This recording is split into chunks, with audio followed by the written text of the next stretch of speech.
little homage to Danny Drinkwater.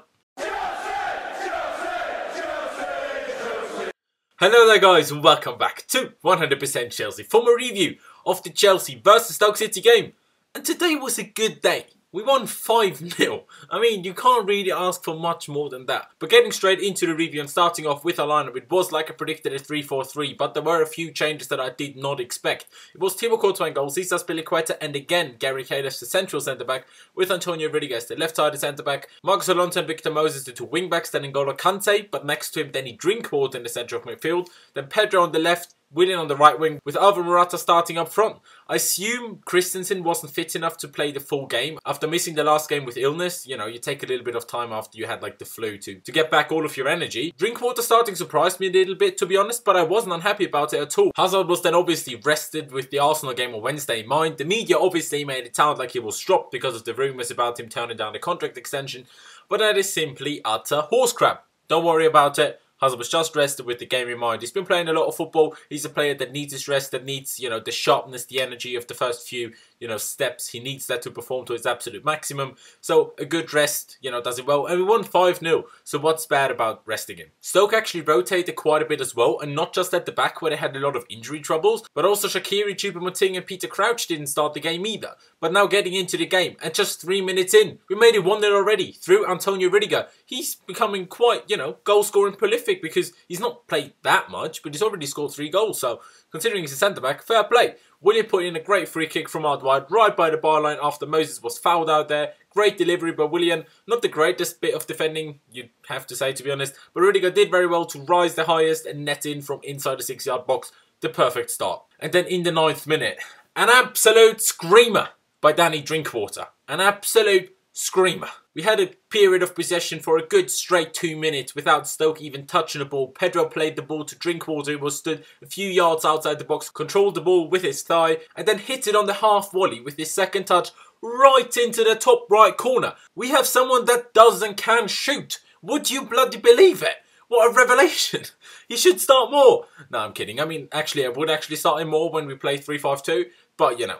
Incredible goal. Very, very happy for him as well to get his first goal at the club and just to make it 2-0 inside 9 minutes, obviously. And it was just utter domination in the first 10 minutes. Over 80% of the ball. 82% I think it was. So much so that Rudiger took the ball right into the opposition's box, but his cross got actually intercepted for a corner. But that just shows you, when your centre-back just charges into the opposition's box with the ball at his feet from open play, you know you're dominated. Morata then with a big chance to make it 3-0 in the 13th minute already, was played through on the right hand side, went for goal from a fairly tight angle towards the near post, but Butler made a good save and stopped it from going through his legs. And Stoke were almost playing with the back 6 at times, with their wingers playing really, really deep. Then in the 23rd minute we made it 3-0, this time through Pedro.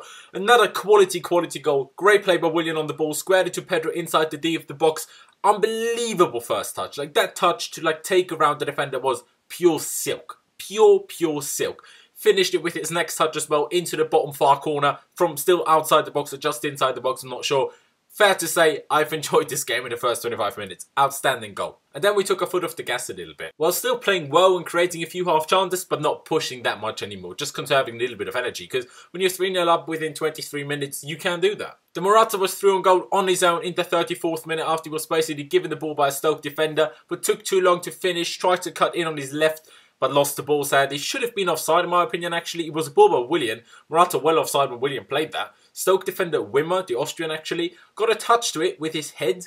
The ball fell to Morata. That's not a new situation of play in my opinion. But oh well, nothing came from it anyway. Then Stoke actually scored through Juve in the 38th minute. But it was disallowed for handball when he tried to chest the ball down.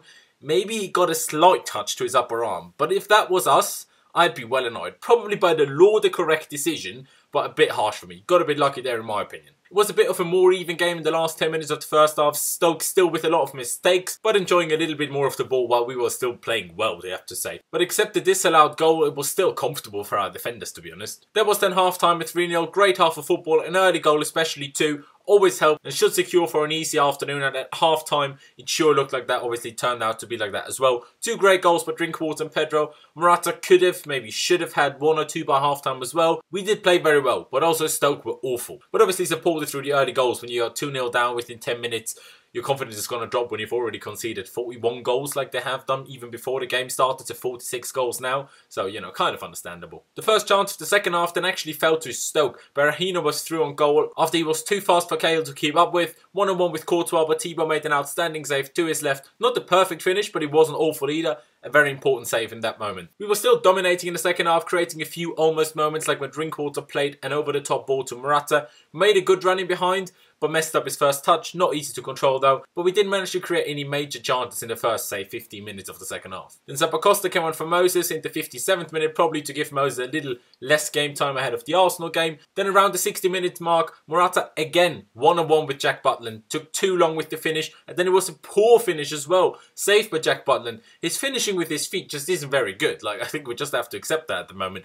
Other than that, he had a very good game, but at the end of the day, the main job of a striker simply is to score goals, even if we win 5-0. But I will speak about Morata a little bit more at the end. I will praise him more. Don't hate me yet. But I can't say my whole piece about Morata right now while I'm still talking about the whole game. Then Bakayoko came on for Kante in the 64th minute. Basically just to give Kante a little rest. In the 71st minute, then Batshuayi replaced Morata, who really should have put at least one of his 3 big chances away, but he didn't. Then in the 73rd minute, we had a penalty awarded for Willian. Got a bit lucky with the way he got brought down, but definitely penalty. Willian stepped up himself and made it 4-0. And then there was nothing really happening for the next good 15 minutes, you know. Stoke didn't do anything, we didn't really create much, like I said. Just conserving a little bit of energy. But then in the 88th minute, we made it 5-0 through one of the unlikeliest of scorers, Davide Zappacosta. And a very good goal it was as well. A crossfield ball, but then he Drinkwater to Willian. The defender intercepted it, but headed it straight to Zappacosta, who took it inside, had a shot with his weaker left foot right into the bottom corner from outside the box. Quality finish, and the scoreline actually starting to reflect our dominance now. But that was then really it for the game. Full time, 5-0. Could have been, if not should have been, 7 or 8. To be honest, we were that good today, and Stoke were also that bad today, to be honest. Great result. Finally, that good win that I've been talking about for weeks almost. It's a bit funny how we won 5-0, but neither of our 2 strikers, Batshuayi and Morata, scored. It's quite funny, but you know, I'll take it. And really, everyone had a good game today. Starting from the keeper right to the striker. The only thing that can be criticised today was Morata's finishing, really. But like I said earlier, except his finishing, Morata was very good. Good hold-up play, good touch, good distribution, great runs. And he will get that finishing with his feet right eventually, I hope. And, you know, I'm almost sure. And then he'll be absolute class because everything else he's doing incredibly well, especially the heading, obviously, we all know that. But, you know, once he gets that right, and he will, I'm confident that he will be absolute class. He will be one of the top strikers in the league. Not that he isn't already, but then he will show it more. But there are 2 other players that I want to pick out individually, and those are Danny Drinkwater and especially Willian. Great performances by both of them. Willian assisted to and scored the penalty himself. Drinkwater with that screamer of a goal, and, you know, some very, very good passing, intercepting, and, you know, high work rate. Just had a very, very good game and proved that. Although he was too expensive, although in today's market with Van Dijk costing 75 million, probably almost a bargain. No, but being serious, you know, he had a good game. He is a very good squad player. I would actually like to see him a little bit more. But yeah, today, very good goal, very good game. And also Pedro actually had a very good game. And like I said before, the team managed to conserve some energy as well, because for a long period of time, we were just basically cruising. Gave Hazard a complete rest, took Kante and Morata off during the game, perfect preparation for a London derby against Arsenal on Wednesday. And, you know, I'm very, very happy. But that's really it from me. Leave me all of your thoughts down in the comment section below. Who was your man of the match? I think with 2 assists and the goal, even though it was a penalty and generally a very good performance, I think it has to go to Willian. Even though, you know, I praised him already. Drinkwater has a shout for it as well. But leave me your opinions down in the comment section below. Any other thoughts you have, leave it down in the comments below as well. Leave a like if you did enjoy the video. Check out my social media, which is last1507 on both Instagram and Twitter. Head over to my Twitter for some good Danny Drinkwater memes. Because I just really enjoyed him scoring that today. Anyway, also don't forget to subscribe to 100% Chelsea. Just click that button up there and you can subscribe if you haven't already. We massively appreciate that. Thank you guys for watching. Up the Chelsea. And I'll see you next time.